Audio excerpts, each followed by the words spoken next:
Ok. Nessa parte, a gente vai falar sobre... Vamos implementar o merge, então. Vamos implementar o merge recursivo. Ok? Nós demos uma olhada um pouquinho sobre recursão. O que é recursão? Que é você utilizar a própria definição do problema para resolver o problema. E nós vimos um pouquinho sobre divisão e conquista, que é você quebrar um problema em problemas menores, resolve os problemas menores, combina esses problemas menores. E o merge é o ideal para você ver essas duas opções, certo?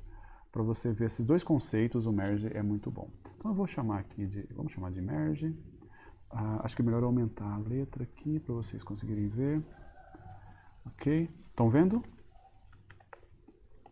Sim. Ok, então vamos lá. stdio.h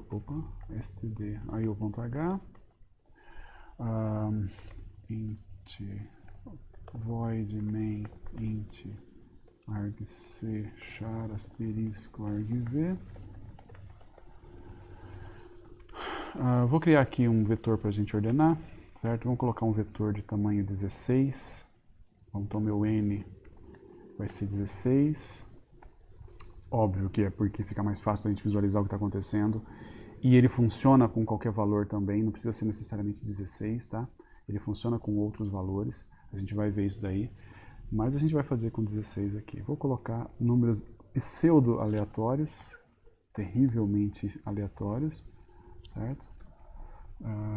Eu tenho 7...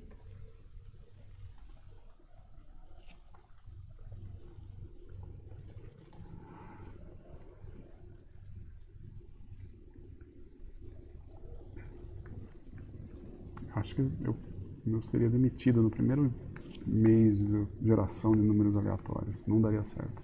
Então vamos lá. 3, 6, 9, 12, 15, acho que mais um, 89. Ok. Tá aí. E aí, esse vetor é o vetor que a gente vai ordenar. Então depois que a gente terminar aqui, a gente vai fazer um for com i que varia de 0 até n. E a gente vai pedir para ele imprimir esse cara, que vai ser o v da posição i. E no final, a gente vai pedir para imprimir um /n, tá? Então é isto, vou compilar. E aí, só para ver que está tudo certo até agora, compilou sem problema, vou rodar. E aí, ele rodou, o vetor está na ordem que ele chegou, certo? Então, 3, 6, 9, 12, 15, 16, tá certinho, beleza? O que a gente vai fazer agora? Aqui nesse meio tempo, a gente vai chamar o merge para ele ordenar. A gente vai passar a seguinte, o merge a gente vai fazer já com a chamada, a gente vai passar qual que é o primeiro cara que é para ele ordenar e qual que é o último cara que é para ele ordenar, tá? Isso aí vai fazer sentido pra gente depois, porque eu fiz dessa forma. Nos outros eu costumo passar só n, que é a quantidade de elementos que eu tenho que ordenar. No merge eu estou passando os limites do vetor que eu tenho que ordenar, tá bom? E aí, como é que a gente vai fazer aqui? Vamos fazer a implementação primeiro do merge. O merge, ele é basicamente, a gente vai passar o vetor, ok?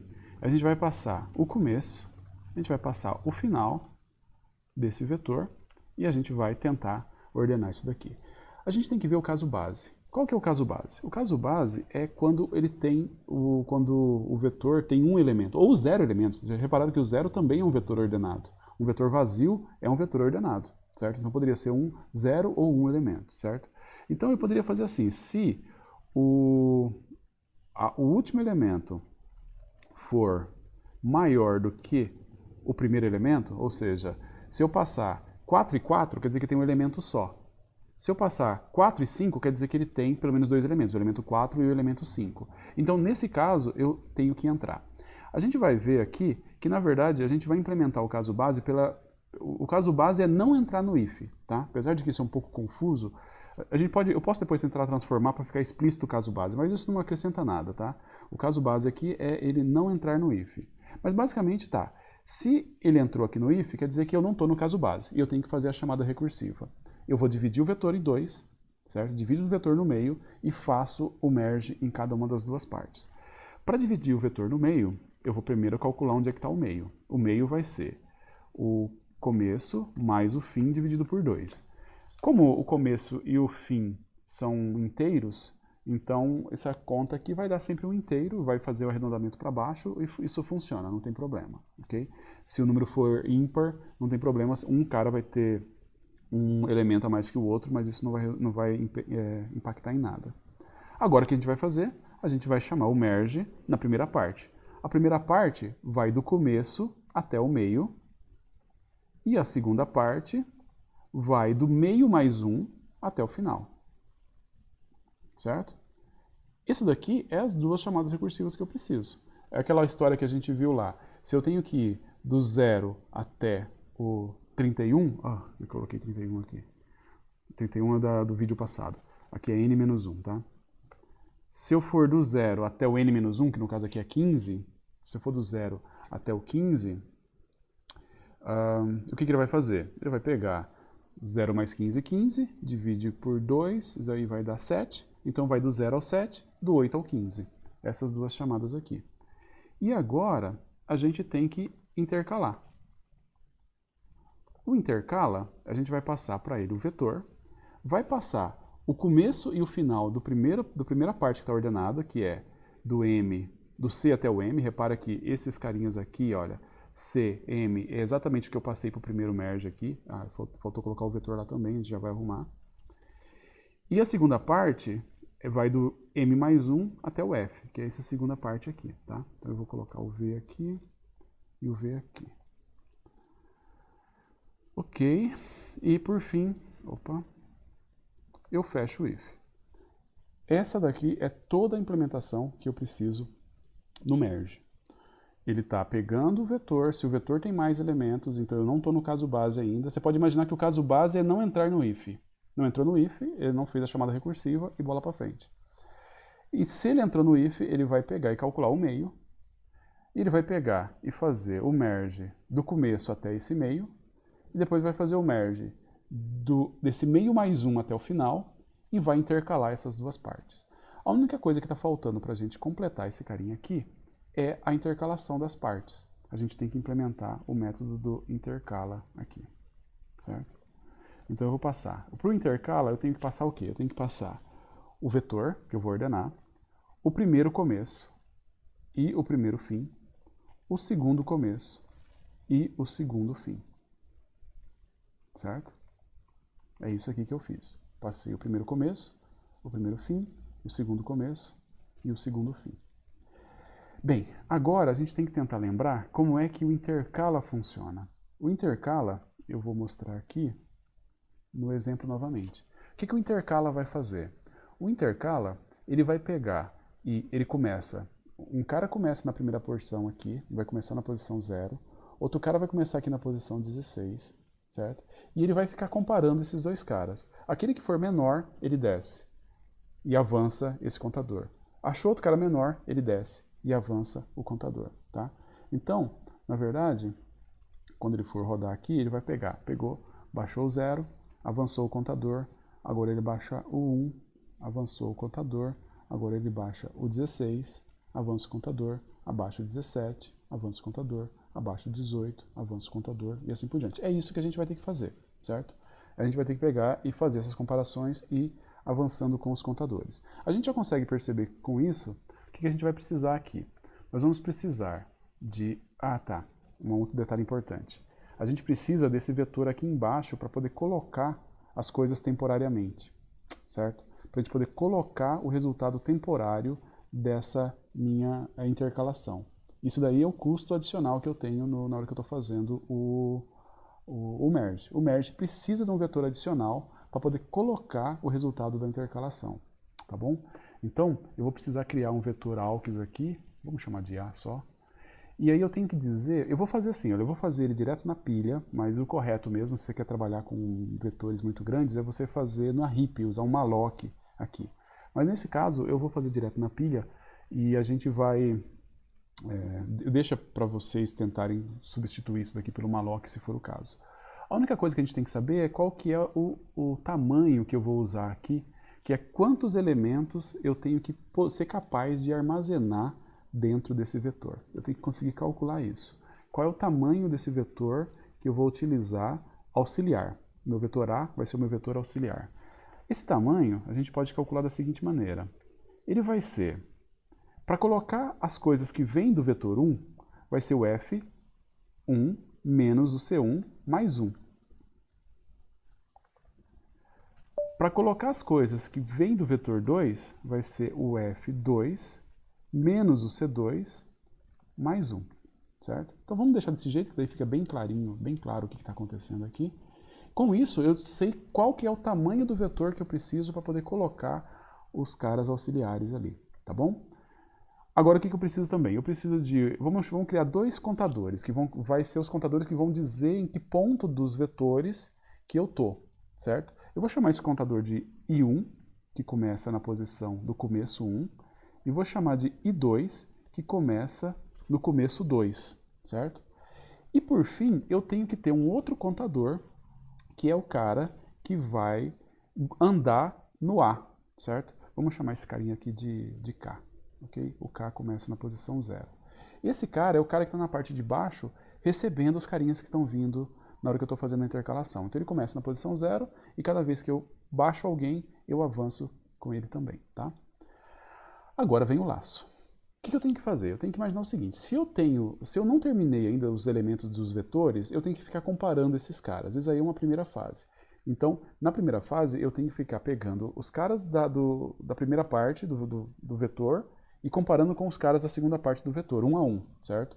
O primeiro de uma parte com o primeiro da outra parte e assim por diante. Enquanto eu tiver caras para poder fazer isso, eu tenho que continuar nesse processo. E como é que eu vou fazer esse teste? Vai ser o seguinte, enquanto o I1, que é o cara que está vindo pelo vetor 1, for menor ou igual ao F1, ou seja, eu não terminei ainda o vetor 1, e o I2 for menor ou igual ao F2, eu não terminei ainda o vetor 2, eu tenho que comparar esses dois caras.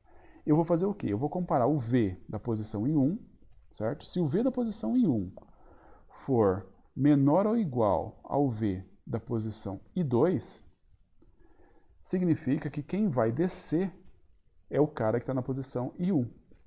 Então eu vou pegar aqui e vou fazer o A da posição K recebe o V da posição I1. E agora eu faço o K andar e faço o I1 andar, certo? Se você quiser, você sabe que você pode fazer essas três coisas numa linha só, tá? Eu só não vou fazer isso porque nesse momento não é relevante e dá exatamente no mesmo resultado, mas você poderia fazer o incremento dos dois numa linha só, tá?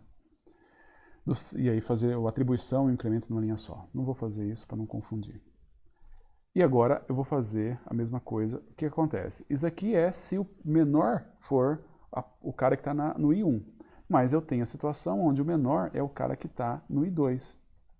Então, eu vou pegar o cara do I2 e vou incrementar o cara do I2 e vou fazer isso aqui. Isso daqui resolve parte do problema, certo? Parte do problema. Nós temos 4 partes, digamos assim. O que esse cara aqui resolve? Esse cara vai funcionar enquanto os dois vetores ainda tiverem elementos, tá? Vamos voltar aqui. Se a gente continuar aqui, olha, eu estou ainda dentro daquele laço, comparando e baixando os caras, comparando e baixando os caras, comparando e baixando os caras, comparando e baixando, até que chega nesse momento aqui, ó. Quando chega nesse momento, que é o finalzinho a gente tem que tomar um cuidado. Porque um vetor pode ter acabado, mas o outro não. Um vetor pode acabar antes do outro. Inclusive, um vetor pode acabar muito antes do outro, certo? Eu posso ter acabado um vetor e o outro ainda ter, sei lá, mais 10 elementos no outro vetor. O que eu tenho que ver, então? Eu tenho que fazer a cópia do que sobrou dos vetores, certo? Para esse meu vetor auxiliar. Então, depois que eu sair desse laço aqui, é a hora de eu fazer a cópia do que sobrou no primeiro vetor, no auxiliar, e a cópia do que sobrou no segundo vetor, no auxiliar.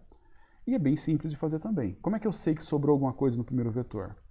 Enquanto o I1 for menor do que o F1, eu vou fazer o A da posição K recebe o V da posição I1, K++, I1 mais mais. Isso daqui, pode ser que não tenha sobrado ninguém no primeiro vetor, mas não tem problema. Se não sobrou ninguém, ele não entra nesse laço, porque daí o I1 vai ter chegado e passado o F1, certo? Eu vou fazer a mesma coisa agora com o segundo vetor. Enquanto o I2 for menor do que o F2, eu vou pegar e vou passar as coisas para o auxiliar. O V da posição I2, vou pegar o K mais, I2 aquele momento que você se arrepende de ter colocado na linha de baixo, porque senão a gente conseguiria ver o algoritmo todo de uma vez só. Eu vou fazer isso depois, vou alterar. Ok, fizemos 3 partes já. Enquanto a gente tinha elementos nos vetores, a gente foi comparando e copiando, acabou, um deles acabou. Quando eu saio desse laço aqui, eu sei que um dos vetores acabou, porque eu continuo enquanto os dois estiverem em algum elemento. O que eu faço? Eu pego a parte que ainda sobrou no vetor e copio essa parte para o auxiliar também. Com isso agora, eu vou estar nessa situação aqui. Eu vou estar nessa situação onde está todo mundo copiado no auxiliar. E agora falta a última parte. Qual que é a última parte? É pegar do auxiliar e copiar de volta no vetor original. Tá? Como é que a gente vai fazer isso? A gente vai fazer mais um laço aqui. Okay? Então a gente vai fazer um for I que vai... a gente tem que começar, na verdade. O K ele vai começar na posição 0 para poder andar pelo vetor auxiliar novamente. E aí eu vou fazer um for do... eu vou pegar um outro I aqui porque eu não gosto de reusar para propósitos diferentes. Esse cara começa no C1 e esse cara vai até o F2. Repara que ele está indo do C1 até o F2. Certo? Ele não está mais respeitando os limites dos vetores que eu tinha antes. Por isso que eu não vou querer usar I1 ou I2 aqui, senão porque fica confuso. Vou pegar um vetor, uma variável diferente. E o que eu tenho que fazer? Simplesmente copiar o auxiliar no vetor de novo. Então vai ser o V da posição I recebe o A da posição K. Ok? E aqui eu tenho que dar um K++. Não posso esquecer, porque daí o cara da posição K também tem que avançar. Ok? Tudo bem? Bem, isso daqui, só recapitulando, o que a gente tem? Nós pegamos aqui o intercala e a gente primeiro criou um vetor auxiliar para poder guardar quais são os elementos do intercala, ok? E a gente, os elementos que vão ficar desses dois vetores intercalados, e aí a gente começou a andar nesses dois vetores. No começo a gente anda nos dois ao mesmo tempo, comparando. Quando um deles acaba, a gente começa então a percorrer o que restou do vetor que não acabou ainda e copiar isso. E depois, por final, eu pego todo mundo e coloco de volta no vetor original, na posição que foi passada. Essa é toda a implementação do merge, tá bom? Essa é toda a implementação do merge. Eu já vou parar, que nós estamos com bastante tempo. E a gente vai ver se funciona.